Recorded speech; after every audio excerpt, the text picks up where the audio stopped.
అదేవిధంగా Rayalaseema lift irrigation project అనేది ఒక వేస్ట్ ప్రాజెక్ట్ అన్నట్టుగా మాట్లాడుతూ ఉన్నారు వాళ్ళు.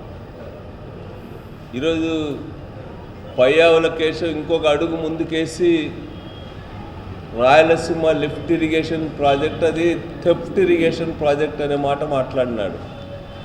నిజంగా ఈ ప్రాంతానికి సంబంధించినటువంటి ప్రజాప్రతినిధిగా ఉండి మినిస్టర్గా ఉండి ఎంతో అవసరమైన రాయలసీమ నీటి ప్రయోజనాలు తీర్చగలిగినటువంటి రాయలసీమ లిఫ్ట్ ఇరిగేషన్ గురించి అంత బాధ్యత రాహిత్యంగా ఎలా వ్యాఖ్యానిస్తారని చెప్పి నేను అడుగుతా ఉన్నా. మరి అది లిఫ్ట్ ఇరిగేషన్ ప్రాజెక్టే కాదన్నట్టుగా కూడా ఆయన మాట్లాడాడు. దానిపైన ఆయన మామూలుగానే అతి తెలివి ప్రదర్శిస్తూ ఉంటాడు. కేశవ్ గారు చాలా అతి తెలివి ప్రదర్శించాడు. ఆయన అతి తెలివితో ఎప్పుడు కూడా రంధ్రాన్వేషణ చేస్తూ ఉంటాడు. రాయలసీమ లిఫ్ట్ ఇరిగేషన్ ప్రాజెక్టుకు సంబంధించిన జీవోను చూపిస్తూ ఈ జీవోలో గ్రామటికల్ మిస్టేక్స్ ఉన్నాయని చెప్పడం కాకుండా దాంట్లో తనకు అనుకూలమైనటువంటి ఒక పార్ట్ను మాత్రమే తీసుకొని అసలు దీంట్లో స్పష్టతే లేదు. ఇది ఇరిగేషన్ ప్రాజెక్టా లేకపోతే డ్రింకింగ్ వాటర్ ప్రాజెక్టా లేకపోతే కేవలం చెన్నైకి నీళ్ళు అందించే ప్రాజెక్టుగా అనే అనుమానాలు కలుగుతున్నాయని చెప్పి మాట్లాడాడు. అసలు ఇది ప్రాజెక్టే కాదన్నాడు. నేను ఒకసారి కేశవ్ గారిని అడుగుతా ఉన్నా, మీరు ఆ ప్రాజెక్ట్ అంతా కూడా సందర్శించిన అని చెప్పి చెప్తా ఉన్నారు కదా, మళ్ళీ ఆ ప్రాజెక్టులో జరిగినటువంటి పనులు మీకు కనిపించలేదా అని చెప్పి నేను అడుగుతా ఉన్నా. అది థెఫ్ట్ ఇరిగేషన్ ప్రాజెక్ట్ అయితే మీరేం చెప్తా ఉన్నారు, దానికి సంబంధించిన దాదాపు 700 కోట్ల రూపాయలకు పైగా ప్రభుత్వానికి సంబంధం లేకుండానే కాంట్రాక్టర్కి ఇచ్చేశారనే మాట మాట్లాడుతూ ఉన్నాడు. అసలు మీకు ఇంత అనుభవం ఉందని చెప్పి చెప్పుకుంటూ ఉంటారు కదా, అట్లాంటి మీరు ఇప్పుడు ఫైనాన్స్ మినిస్టర్గా కూడా ఉన్నారు. 700 కోట్లు అంటే 1 రూపాయి 2 రూపాయలు కాదు, 700 కోట్ల రూపాయలు ప్రభుత్వానికి సంబంధం లేకుండా ఏ విధంగా ఇవ్వడం జరుగుతుంది అనేటువంటిది నేను ఈ సందర్భంగా అడుగుతున్నా. బహుశా ఈ మధ్యకాలంలో థెఫ్ట్కి బాగా అలవాటు పడినట్టున్నాడు. అందుకే ప్రాజెక్టునే థెఫ్ట్ ఇరిగేషన్ ప్రాజెక్ట్ అని చెప్పి కేశవ్ మాట్లాడుతూ ఉన్నాడు. అది ఎఫ్ఆర్ఎం లెవెల్స్ వీటన్నిటినీ సర్దుబాటు చేసుకోవడానికి కార్పొరేషన్ ద్వారా గవర్నమెంట్ అనుమతి ఇచ్చినటువంటిది. అది దాన్ని పట్టుకొని ప్రభుత్వానికి సంబంధం లేకుండా 700 కోట్ల రూపాయలు ఇచ్చేశారనేటువంటి మాట మాట్లాడుతున్నారు.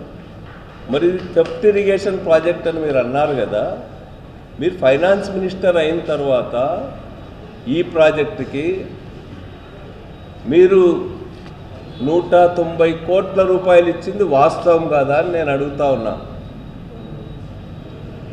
అసలు ఇది ప్రాజెక్టే కాదు, ఇది థెఫ్ట్ ఇరిగేషన్ ప్రాజెక్ట్ అనే మీరు మీ ప్రభుత్వ హయాంలో 190 కోట్ల రూపాయలు ఏ విధంగా ఇచ్చారు? మీరు థెఫ్ట్ ఇరిగేషన్ ప్రాజెక్ట్ అనుకున్నాడు మీరు ఇచ్చినారంటే ఏమైనా వాటాలు ఉన్నాయా మీకు అని చెప్పి నేను అడుగుతా ఉన్నా. మరి ఎట్లా ఇస్తారు మీరు? అది ప్రాజెక్టే కాదని చెప్పేటువంటి వాళ్ళు మీ గవర్నమెంట్ వచ్చినాక కూడా ఇచ్చారు. మీరు ఇచ్చిన దాంతో కలుపుకొని 900 కోట్ల రూపాయలు ఆ ప్రాజెక్టుకి ఇచ్చినట్టు అర్థమవుతా ఉంది. అదేవిధంగా వీళ్ళందరూ మాట్లాడేట్టు కూడా రేవంత్ రెడ్డి గారు అసెంబ్లీలో మాట్లాడిన మాటల్ని సమర్థించినట్టుగా పరోక్షంగా మద్దతు ఇచ్చినట్టుగా కనిపిస్తూ ఉన్నాయి ఇవన్నీ కూడా. నేను ఈ సందర్భంగా అది నిజంగా వేస్ట్ ప్రాజెక్ట్ అయితే అసలు రాయలసీమ లిఫ్ట్ ఇరిగేషన్ ప్రాజెక్టే అవసరం లేదనుకుంటే తెలంగాణలో రాయలసీమ లిఫ్ట్ ఇరిగేషన్ గురించి అంత వేడిగా ఎందుకు చర్చ జరిగిందని చెప్పి నేను అడుగుతా ఉన్నా. రాయలసీమ లిఫ్ట్ ఇరిగేషన్ ప్రాజెక్టుకి అంత ప్రాధాన్యత ఇచ్చి తెలంగాణ అసెంబ్లీలో చర్చ జరిగిందంటే దాని అర్థం ఏమి? ఈ ప్రాజెక్ట్ ద్వారా శ్రీశైలం రిజర్వాయర్ నుంచి పెద్ద ఎత్తున నీరు రాయలసీమ ప్రయోజనాల కోసం పోతా ఉందనేటువంటిదే వాళ్ళ ప్రధానమైనటువంటి చర్చ. ఇది ఒక రాష్ట్ర ముఖ్యమంత్రి నేనే స్వయంగా జోక్యం చేసుకుందని ఆపించినా అని చెప్తున్నాడంటే రాయలసీమ లిఫ్ట్ ఇరిగేషన్ ప్రాజెక్టు యొక్క ప్రాధాన్యత మనందరికి కూడా అర్థమవుతుంది. రాయలసీమ ఇరిగేషన్ ప్రాజెక్ట్ అనేటువంటిది భవిష్యత్తులో అది మన రాయలసీమ ప్రాజెక్టులకు, అదేవిధంగా నెల్లూరు చెన్నైకి తాగునీటి ఇవ్వడానికి అది ఒక వరప్రసాదనిగా రాబోతూ ఉంది. అది నిజంగానే అత్యంత కీలకమైనటువంటిది, అత్యంత అవసరమైనటువంటి ప్రాజెక్ట్ రాయలసీమ ఇరిగేషన్ ప్రాజెక్ట్. ఈ ఇరిగేషన్ ప్రాజెక్ట్ అసలు స్టార్టే కాలేదని చెప్పి చెప్తా ఉన్నారు. కళ్ళుండి కబోదిలాగా ప్రవర్తించే వాళ్ళకి ఆడ జరిగినటువంటి వర్కే కనపడదు. దాదాపు 900 కోట్ల రూపాయలు ఇచ్చాం. మేము వచ్చిన తర్వాత కూడా 190 కోట్ల రూపాయల వరకు ఇచ్చినామంటే ఆ ప్రాజెక్టు ఈరోజు ముందుకు పోయేటువంటి దశలో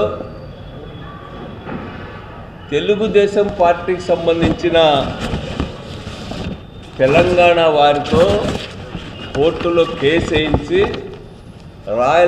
ఈ యొక్క ప్రాజెక్టు జగన్ గారి ముద్ర పడుతుందని, జగన్ గారికి మంచి పేరు రాకూడదనేటువంటి ఉద్దేశంతో కోర్టులో కేసు వేయించిందే తెలుగుదేశం పార్టీ వాళ్ళు.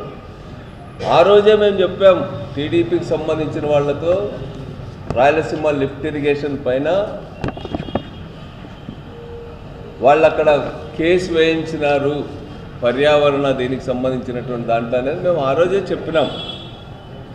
మళ్ళీ వీళ్ళు ఈరోజు ఏం చెప్తున్నారు? అసలు ఆ ప్రాజెక్టు ఆగిపోయిన ప్రాజెక్టు మేమేమి ఆపేదని చెప్పి నేను అంటున్నారు వాళ్ళు. మేము ఒక్కటే అడుగుతా ఉన్నాం,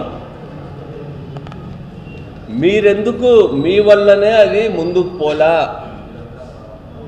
దాదాపు 1000 కోట్ల రూపాయలు ఖర్చు పెట్టిన ప్రాజెక్టు ముందుకు పోకపోవడానికి మీరే కారణం. మీ గవర్నమెంట్ వచ్చిన తర్వాత కూడా మీరు దాదాపు 10 వాయిదాలు పడ్డాయి. మీరు కనీసం అడ్వకేట్నైనా పెట్టారా దీనికి సంబంధించి? నేషనల్ గ్రీన్ ట్రిబ్యునల్ కోర్టు సంబంధించిన దాంట్లో ఒక్క వాయిదాకైనా మన ప్రభుత్వం తరఫున వాదన వినిపించాలా అనేటువంటి ప్రయత్నం మీరు చేసినారా అని నేను అడుగుతా ఉన్నా. పోనీ ఆ తర్వాత ఎక్స్పర్ట్ అప్రైజల్ కమిటీ వాళ్ళు 3 సార్లు టైం ఇచ్చారు, వచ్చారు. ఎక్స్పర్ట్ అప్రైజల్ కమిటీ విషయాన్నైనా మీ ప్రభుత్వం పట్టించుకుందా అని చెప్పి అడుగుతా ఉన్నా నేను. మీరు అధికారంలోకి వచ్చిన తర్వాత ఆ ప్రాజెక్ట్ జగన్ ప్రాజెక్ట్ అన్నట్టుగా మీరు వ్యవహరించినారు కాబట్టి అది ఈరోజు పూర్తిగా ఆగిపోయింది. ఈరోజు ఏవేవో చెప్తా ఉన్నారు మీరు, వాటర్ ప్రాజెక్ట్ అని చూపించినారు కదా. అందరికీ తెలుసు రాష్ట్రంలో ఏ ప్రాజెక్ట్ అయినా, అంద్రినివా అయినా, గాలేరు నగర్ అయినా, లేకపోతే పట్టిసీమ ప్రాజెక్ట్ అయినా, లేకపోతే తెలంగాణలో జరుగుతున్నటువంటి లిఫ్ట్ స్కీమ్స్ అయినా అనుమతులు వచ్చిన తర్వాతే కట్టరు. ప్రారంభించిన తర్వాత అనుమతుల కోసం ప్రయత్నం చేయడం, ఏదో ఒక రీతిలో ఆయా ప్రాంతాల ప్రయోజనాల కోసం చాలా ప్రయత్నం చేసి ఆ తర్వాత అనుమతులు తెచ్చుకోవడం అనేటువంటిది అందరికీ కూడా తెలిసిందే.